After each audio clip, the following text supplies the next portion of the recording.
আজ বাংলার জমিনে ইনকিলাব মঞ্চের মুখপাত্র ছিল সাহসিক সৈনিক, বীর সৈনিক, আমাদের প্রিয় ভাই শরীফ উসমান হাদি। তাকে সরাসরি গুলি করে, ওপেনে গুলি করে তাকে শেষ করে দেওয়া হয়েছে। আমি ঠান্ডা মাথায় বলতে চাই, আল্লাহ পাক আমাদেরকে একটি হায়াত দান করেছেন, আল্লাহ পাক আমাদেরকে একটি কল্যাণ দান করেছেন। আমাদের একবারই মৃত্যু হবে, ইনশাআল্লাহ হকের উপর অটল থাকার জন্য আমি ইনশাআল্লাহ প্রতিজ্ঞা করতেছি, আপনাদেরকেও বলতেছি, আপনারা হকের উপর অটল থাকেন।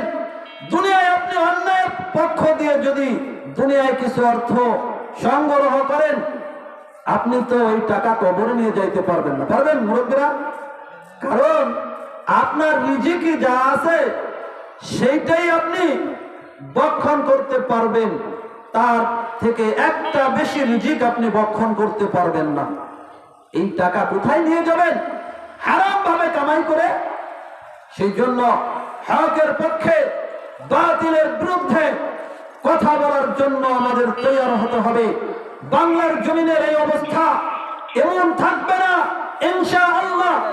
সামনের বিপ্লবের জন্য, ইসলামী বিপ্লবের জন্য ডাক আসবে, তখন প্রয়োজনে হাজার হাজার যুবক ইসলামের জন্য রক্ত দিয়ে, জীবন দিয়ে এই বিপ্লবকে কায়েম করে এই বাংলার জমিন থেকে সমস্ত অন্যায়কে উৎখাত করে ছাড়বে ইনশাআল্লাহ। সেই দিন আর বেশি দূরে নয়।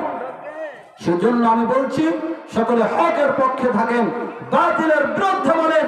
আজকে তোমাকে আমাকে এরকম ভাবে হক কথা বলার জন্য গ্রেফতার করা হচ্ছে। আজ দেখলাম আমাদের এক সাহসী সৈনিক